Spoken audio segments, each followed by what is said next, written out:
ನಮಸ್ಕಾರ ಸ್ನೇಹಿತರೆ, moral arts ಇನ್ Kannada YouTube ಚಾನಲ್ಗೆ ತಮಗೆಲ್ಲರಿಗೂ ಪ್ರೀತಿಯ ಸ್ವಾಗತ.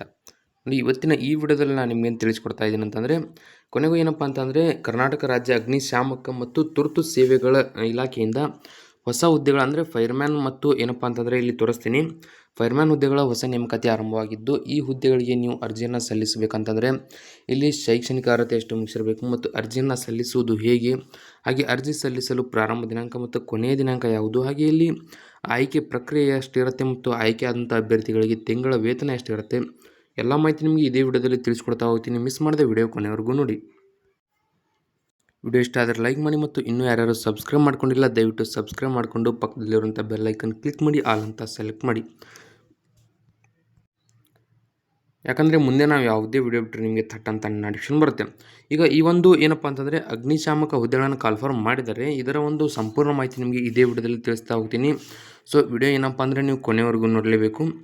ಇಲ್ಲಿ ವಿಷಯ ನಿಮಗೆ ಕಾಣ್ತಾ ಇರ್ಬೋದು ನೋಡಿ.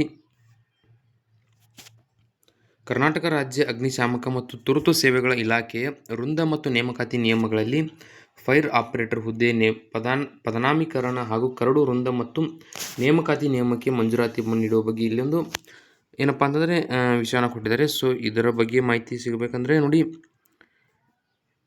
ಕರ್ನಾಟಕ ರಾಜ್ಯ ಅಗ್ನಿಶಾಮಕ ಮತ್ತು ತುರ್ತು ಸೇವೆಗಳ ಇಲಾಖೆಯಲ್ಲಿ ನಿಯೋಜನೆ ಹುದ್ದೆಗಳನ್ನು ಒಳಗೊಂಡಂತೆ ಒಟ್ಟು 7,313 ಹುದ್ದೆಗಳು ಮಂಜೂರಾಗಿದ್ದು, ಇವುಗಳಲ್ಲಿ ಅಗ್ನಿಶಾಮಕ ಠಾಣಾಧಿಕಾರಿ, ಅಗ್ನಿಶಾಮಕ ಚಾಲಕ ತಂತ್ರಜ್ಞ ಹಾಗೂ ಅಗ್ನಿಶಾಮಕ ಸೇರಿದಂತೆ ಒಟ್ಟು 5,523 ನೇರ ನೇಮಕಾತಿ ಹುದ್ದೆಗಳಾಗಿರ್ತವೆ. ಸೊ ಇಲ್ಲಿ ಏನಪ್ಪ ಅಂದರೆ ಗುಡ್ ನ್ಯೂಸ್ ಅಂತಲೇ ಹೇಳ್ಬೋದು. ಯಾಕಂತಂದರೆ ಇಲ್ಲಿ ನೋಡಿ, ಕರ್ನಾಟಕ ರಾಜ್ಯ ಅಗ್ನಿಶಾಮಕ ಇಲಾಖೆಯಲ್ಲಿ ಒಟ್ಟು ಏನಪ್ಪ ಅಂತಂದರೆ ಹುದ್ದೆಗಳನ್ನು ಟೋಟಲ್ ಹುದ್ದೆಗಳು ಎಷ್ಟಂದರೆ 7,313 ಹುದ್ದೆಗಳನ್ನು ಮಂಜೂರಾಗಿದ್ದು, ಇಲ್ಲಿ ಏನಪ್ಪ ಅಂತಂದರೆ ಅಗ್ನಿಶಾಮಕ ಠಾಣಾಧಿಕಾರಿ, ಅಗ್ನಿಶಾಮಕ ಚಾಲಕ ಹಾಗೂ ಚಾಲಕ ತಂತ್ರಜ್ಞ ಹಾಗೂ ಅಗ್ನಿಶಾಮಕ ಸೇರಿ ಏನಪ್ಪ ಅಂತಂದರೆ ಒಟ್ಟು 5,523 ನೇರ ನೇಮಕಾತಿ ಹುದ್ದೆಗಳಾಗಿರುತ್ತವೆ. ಹಾಗೆಯೇ ಇಲ್ಲಿ ಆಡಳಿತಾತ್ಮಕ ಹಿತದೃಷ್ಟಿ ಹಾಗೂ ಆರ್ಥಿಕ ಮಿತವ್ಯಯ ಸಾಧಿಸುವ ಉದ್ದೇಶದಿಂದಾಗಿ ಇಲಾಖೆಯಲ್ಲಿನ ಕೆಳಹಂತದ 3 ವೃಂದಗಳ ಹುದ್ದೆಗಳಾದ ಅಗ್ನಿಶಾಮಕ ಚಾಲಕ ಮತ್ತು ಚಾಲಕ ತಂತ್ರಜ್ಞ ಹುದ್ದೆಗಳನ್ನು ಒಂದುಗೂಡಿಸಿ ಫೈರ್ ಆಪರೇಟರ್ ವೃಂದ ಎಂದು ಹೆಸರಿಸಿ ಮರು ಪದನಾಮೀಕರಿಸಲು ಇಲಾಖೆಯು ಯೋಜಿಸಿ ಈ ಕೆಳಕಂಡಂತೆ ಪ್ರಸ್ತಾವನೆಯನ್ನು ಸಲ್ಲಿಸಿದೆ. ಸೊ ಇಲ್ಲಿ ಮೊದಲಿಗೆ ಏನಪ್ಪ ಅಂತಂದರೆ ಅಗ್ನಿಶಾಮಕ ಹುದ್ದೆಗಳಲ್ಲಿ ತೋರಿಸ್ತೀನಿ ನೋಡಿ. ಮೊದಲಿಗೆ ಅಗ್ನಿಶಾಮಕ ಆಗಿರ್ಬೋದು, ಅಗ್ನಿಶಾಮಕ ಚಾಲಕ ಆಗಿರ್ಬೋದು, ಚಾಲಕ ತಂತ್ರಜ್ಞ, ಈ ರೀತಿ 3 ಏನಪ್ಪ ಅಂದರೆ ಬೇರೆ ಬೇರೆ ಹುದ್ದೆಗಳನ್ನು ಕಾಲ್ಫಾರ್ಮ್ ಮಾಡ್ತಿದ್ರು. ಆದರೆ ಈಗ 3 ಹುದ್ದೆಗಳನ್ನು ಒಂದುಗೂಡಿಸಿ ಫೈರ್ ಆಪರೇಟರ್ ಅಂತ ಹೊಸ ಹೆಸರನ್ನು ಇಡಲಾಗಿದೆ. ಸೊ ಇಲ್ಲಿ ನೋಡ್ತಾ ಹೋಗಿ, ಇಲಾಖೆಯಲ್ಲಿ ಪ್ರಸ್ತುತ ಅಗ್ನಿಶಾಮಕ ಠಾಣಾಧಿಕಾರಿ, ಚಾಲಕ ತಂತ್ರಜ್ಞ, ಅಗ್ನಿಶಾಮಕ ಚಾಲಕ ಮತ್ತು ಅಗ್ನಿಶಾಮಕ ಹುದ್ದೆಗಳನ್ನು ನೇರ ನೇಮಕಾತಿ ಮೂಲಕ ಭರ್ತಿ ಮಾಡಿಕೊಳ್ಳಲಾಗುತ್ತಿದೆ. ಈ ಹುದ್ದೆಗಳು ಮಂಜೂರಾತಿ, ಭರ್ತಿ ಹಾಗೂ ಖಾಲಿ ಸ್ಥಾನಗಳ ವಿವರ ಮತ್ತು ಶೇಕಡಾ ವಿವರ ಕೂಡ ಇಲ್ಲಿ ತಿಳಿಸ್ತಾ ಹೋಗ್ತೀನಿ ನೋಡಿ. ಇಲ್ಲಿ ಹುದ್ದೆಗಳ ಬಲಾಬಲ ನೋಡ್ತಾ ಹೋದರೆ, ಸೊ ಇಲ್ಲಿ ನೋಡ್ತಾ ಹೋಗಿ ಅಗ್ನಿಶಾಮಕ, ಇಲ್ಲಿ ಮೊದಲನೇ ಹುದ್ದೆ ಹೆಸರು ಬಂದುಬಿಟ್ಟು ಅಗ್ನಿಶಾಮಕ ಅಂತ. ಇಲ್ಲಿ ಒಟ್ಟು ನೋಡ್ತಾ ಹೋಗಿ, ಈ ಹುದ್ದೆಗೆ ಆಯ್ಕೆಯಾದಂಥ ಅಭ್ಯರ್ಥಿಗಳಿಗೆ ತಿಂಗಳಿಗೆ ಏನಪ್ಪ ಅಂತಂದರೆ 37,500 ರೂಪಾಯಿದಿಂದ ಹಿಡಿದು 76,100 ರೂಪಾಯಿವರೆಗೆ ತಿಂಗಳ ವೇತನ ಸಿಗುತ್ತೆ. ಇಲ್ಲಿ ವಿದ್ಯಾರ್ಥಿ ಬಂದುಬಿಟ್ಟು SSLC ಪಾಸಾದಂಥ ಅಭ್ಯರ್ಥಿಗಳು ಅಗ್ನಿಶಾಮಕ ಹುದ್ದೆಗೆ ಅರ್ಜಿಯನ್ನು ಸಲ್ಲಿಸಬಹುದು. ಇಲ್ಲಿ ಒಟ್ಟು ಏನಪ್ಪ ಅಂತಂದರೆ ಮಂಜೂರಾಗಿರುವ ಹುದ್ದೆಗಳ ಸಂಖ್ಯೆ ಬಂದುಬಿಟ್ಟು 4,103 ಹುದ್ದೆಗಳು. ಇಲ್ಲಿ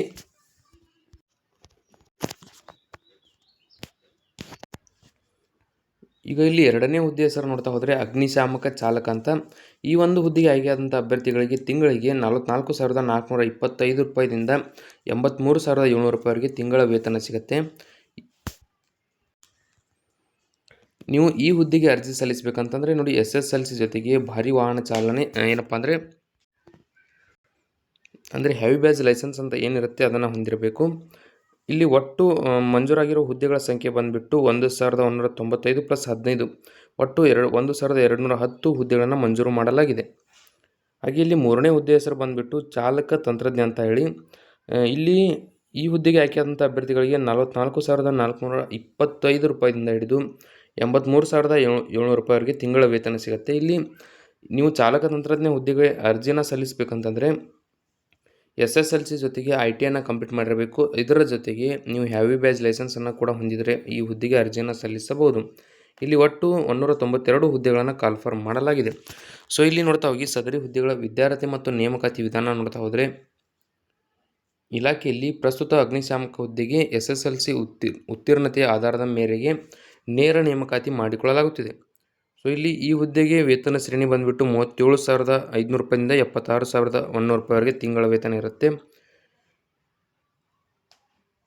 ಮುಂದುವರೆದಂತೆ ಈ ಹುದ್ದೆಯಿಂದ ಪ್ರಮುಖ ಅಗ್ನಿಶಾಮಕ ಹುದ್ದೆಗೆ ಪದೋನ್ನತಿ ಕೂಡ ನೀಡಲಾಗುತ್ತೆ, ಅಂದರೆ ಪ್ರಮೋಷನ್ ಕೂಡ ನಿಮಗೆ ಸಿಗುತ್ತೆ. ಹಾಗೆ ಇಲ್ಲಿ ಅಗ್ನಿಶಾಮಕ ಚಾಲಕ ಹುದ್ದೆಗೆ SSLC ಜೊತೆಗೆ ಭಾರಿ ವಾಹನ ಚಾಲನಾ ಪರವಾನಗಿ ಆಧಾರದ ಮೇರೆಗೆ ನೇರ ನೇಮಕಾತಿ ಇಲ್ಲಿ ನಡೀತಾ ಇದೆ. ಅಂದರೆ ಇಲ್ಲಿ ಯಾವುದೇ ರೀತಿ ಎಕ್ಸಾಮ್ ಇರೋದಿಲ್ಲ ಮತ್ತು ನಿಮಗೆ ಏನಪ್ಪ ಅಂತಂದರೆ ಇಂಟರ್ವ್ಯೂ ಆಗಿರ್ಬೋದು ಏನು ಕೂಡ ಇರೋದಿಲ್ಲ, ಕೇವಲ ನಿಮ್ಮದು ನೇರ ನೇಮಕಾತಿ ಇರುತ್ತೆ. ಇಲ್ಲಿ ಈ ಹುದ್ದೆಗೆ ಆಯ್ಕೆಯಾದಂಥ ಅಭ್ಯರ್ಥಿಗಳಿಗೆ ತಿಂಗಳಿಗೆ 44,425 ರೂಪಾಯಿಂದ 83,700 ರೂಪಾಯಿವರೆಗೆ ತಿಂಗಳ ವೇತನ ನೀಡಲಾಗುತ್ತೆ. ಇಲ್ಲಿ ಮೂರನೇ ಹುದ್ದೆ ಬಂದುಬಿಟ್ಟು ಚಾಲಕ ತಂತ್ರಜ್ಞ ಅಂತ. ಈ ಹುದ್ದೆಗೆ SSLC ಜೊತೆಗೆ ITI ಹಾಗೂ ಭಾರಿ ವಾಹನ ಚಾಲನಾ ಪರವಾನಗಿ ಬೇಕಾಗುತ್ತೆ. ಇದರ ಆಧಾರದ ಮೇಲೆ ಏನಪ್ಪ ಅಂದರೆ ಈ ಹುದ್ದೆಗೂ ಕೂಡ ನೇರ ನೇಮಕಾತಿ ನಡೀತಾ ಇದೆ. ಸೊ ಇಲ್ಲಿ ಚಾಲಕ ತಂತ್ರಜ್ಞ ಹುದ್ದೆಗೆ ಆಯ್ಕೆಯಾದಂಥ ಅಭ್ಯರ್ಥಿಗಳಿಗೆ 44,425 ರೂಪಾಯಿದಿಂದ 83,700 ರೂಪಾಯಿವರೆಗೆ ತಿಂಗಳ ವೇತನ ನೀಡಲಾಗುತ್ತೆ. ನೋಡಿ, ಈಗಾಗಲೇ ಇಲಾಖೆಯಲ್ಲಿ ಹೆಚ್ಚಿನ ಸಂಖ್ಯೆಯಲ್ಲಿ ಅಗ್ನಿಶಾಮಕ ಹುದ್ದೆಗಳಿದ್ದು ಅಗ್ನಿಶಾಮಕರುಗಳು ಪ್ರಮುಖ ಅಗ್ನಿಶಾಮಕರಾಗಿ ಪದೋನ್ನತಿ ಪಡೆದ ನಂತರವೇ ಸಹಾಯಕ ಅಗ್ನಿಶಾಮಕ ಠಾಣಾಧಿಕಾರಿಯಾಗಿ ಪದೋನ್ನತಿ ನೀಡಲಾಗುತ್ತಿದೆ. ಕಡಿಮೆ ಸಂಖ್ಯೆಯಲ್ಲಿರುವ ಅಗ್ನಿಶಾಮಕ ಚಾಲಕ ಮತ್ತು ಚಾಲಕ ತಂತ್ರಜ್ಞರವರುಗಳು ಪದೋನ್ನತಿಯಲ್ಲಿ ನೇರವಾಗಿ ಸಹಾಯಕ ಅಗ್ನಿಶಾಮಕ ಠಾಣಾಧಿಕಾರಿ ಹುದ್ದೆಗೆ ಪದೋನ್ನತಿ ನೀಡುತ್ತಿರುವುದರಿಂದ ಅಗ್ನಿಶಾಮಕ ಚಾಲಕ ಮತ್ತು ಚಾಲಕ ತಂತ್ರಜ್ಞ ಹುದ್ದೆಗಳ ಪದೋನ್ನತಿಯಲ್ಲಿ ತಾರತಮ್ಯ ಉಂಟಾಗುತ್ತಿವೆ. ಸೊ ಈಗ ನೋಡಿ, ನಾನು ಆಲ್ರೆಡಿ ಹೇಳಿದ ಪ್ರಕಾರ ಹೊರ ರಾಜ್ಯಗಳಾದ ದೆಹಲಿ, ಒಡಿಶಾ ಹಾಗೂ ಇತರೆ ರಾಜ್ಯಗಳಲ್ಲಿ ನೇರ ನೇಮಕಾತಿ ಮೂಲಕ ಫೈರ್ ಆಪರೇಟರ್ ಹುದ್ದೆಗಳನ್ನು ಭರ್ತಿ ಮಾಡಿಕೊಳ್ಳಲಾಗುತ್ತಿದ್ದು, ಬೇರೆ ರಾಜ್ಯಗಳಲ್ಲಿರುವಂತೆ ಫೈರ್ ಆಪರೇಟರ್ ನೇಮಕಾತಿ ಮಾನದಂಡಗಳನ್ನು ವೃಂದ ಮತ್ತು ನೇಮಕಾತಿ ಸಮಿತಿ ಸಭೆಯಲ್ಲಿ ಅಭ್ಯಸಿಸಿದ್ದು, ಅಲ್ಲಿನ ನೇಮಕಾತಿ ನಿಯಮಗಳು ಹಾಗೂ ಪದೋನ್ನತಿ ಕರ್ತವ್ಯ ನಿರ್ವಹಣೆ ಒಳಗೊಂಡಂತೆ ಮಾಹಿತಿಗಳು ಏನಪ್ಪ ಅಂದರೆ ಈಗ 3 ಹುದ್ದೆಗಳನ್ನು ಸೇರಿಸಿ ಫೈರ್ ಆಪರೇಟರ್ ಅಂತ ಹೆಸರಿಟ್ಟಿದ್ದಾರೆ. ಪ್ರಸ್ತುತ ಇಲಾಖೆಯಲ್ಲಿ ನಿಯೋಜನೆ ಹುದ್ದೆಗಳನ್ನು ಅಗ್ನಿಶಾಮಕ ಚಾಲಕ, ಚಾಲಕ ತಂತ್ರಜ್ಞ ಹಾಗೂ ಅಗ್ನಿಶಾಮಕ ಹುದ್ದೆಗಳ ಮಂಜೂರಾತಿ, ಭರ್ತಿ ಹಾಗೂ ಖಾಲಿ ಸ್ಥಾನಗಳ ವಿವರವನ್ನು ನೋಡ್ತಾ ಹೋದರೆ ಹುದ್ದೆಗಳ ವಿವರ ಇಲ್ಲಿ ಅಗ್ನಿಶಾಮಕ ಚಾಲಕ ನೋಡ್ತಾ ಹೋಗಿ ಇಲ್ಲಿ ಮಂಜೂರಾಗಿರುವ ಹುದ್ದೆಗಳ ಸಂಖ್ಯೆ 1,210. ಇದರಲ್ಲಿ ಭರ್ತಿ ಮಾಡುವಂಥ ಹುದ್ದೆಗಳ ಸಂಖ್ಯೆ 916, ಖಾಲಿ ಹುದ್ದೆಗಳು 294. ಹಾಗೆ ಚಾಲಕ ತಂತ್ರಜ್ಞ ನೋಡ್ತಾದರೆ 192 ಹುದ್ದೆಗಳನ್ನು ಮಂಜೂರು ಮಾಡಲಾಗಿದೆ. ಇದರಲ್ಲಿ 160 ಹುದ್ದೆಗಳ ಏನಪ್ಪ ಅಂದರೆ ಭರ್ತಿ ಮಾಡಲಾಗುತ್ತೆ. ಖಾಲಿ ಹುದ್ದೆಗಳ ಸಂಖ್ಯೆ 32. ಇಲ್ಲಿ ಅಗ್ನಿಶಾಮಕ ಹುದ್ದೆಯ ವಿವರನ ನೋಡ್ತಾ ಹೋದರೆ ಇಲ್ಲಿ ಒಟ್ಟು ಮಂಜೂರಾಗಿರುವ ಹುದ್ದೆಗಳ ಸಂಖ್ಯೆ 4,103. ಇದರಲ್ಲಿ ಭರ್ತಿ ಮಾಡುವಂಥ ಹುದ್ದೆಗಳು 2,601, ಖಾಲಿ ಇರತಕ್ಕಂಥ ಹುದ್ದೆಗಳು 1,502 ಹುದ್ದೆಗಳು ಖಾಲಿ ಉಳಿಯಲಿವೆ. ಸೊ ಟೋಟಲಾಗಿ 3 ಹುದ್ದೆಗಳನ್ನು ಸೇರಿಸಿ ಇಲ್ಲಿ 1,828 ಪೋಸ್ಟ್ಗಳನ್ನು ಕಾಲ್ಫರ್ ಮಾಡಲಾಗುತ್ತೆ. ಸೊ ಈ ವಿಡಿಯೋದಲ್ಲಿ ಇಷ್ಟೇ ಇರುತ್ತೆ. ವಿಡಿಯೋದಲ್ಲಿ ನಿಮ್ಗೆ ಏನಾದರೂ ಡೌಟ್ ಇದ್ದರೆ ಕಮೆಂಟ್ ಮಾಡಿ, ಮತ್ತು ಇನ್ನೂ ಯಾರು ಸಬ್ಸ್ಕ್ರೈಬ್ ಮಾಡಿಕೊಂಡಿಲ್ಲ ದಯವಿಟ್ಟು ಸಬ್ಸ್ಕ್ರೈಬ್ ಮಾಡಿಕೊಂಡು ಪಕ್ಕದಲ್ಲಿರುವಂಥ ಬೆಲ್ಲೈಕನ್ ಕ್ಲಿಕ್ ಮಾಡಿ ಆಲ್ ಅಂತ ಸೆಲೆಕ್ಟ್ ಮಾಡಿ. ಯಾಕಂದರೆ ಮುಂದೆ ನಾವು ಯಾವುದೇ ವಿಡಿಯೋ ಬಿಟ್ಟರೆ ನಿಮಗೆ ತಟ್ಟಂತ ನೋಟಿಫಿಕೇಶನ್ ಬರುತ್ತೆ.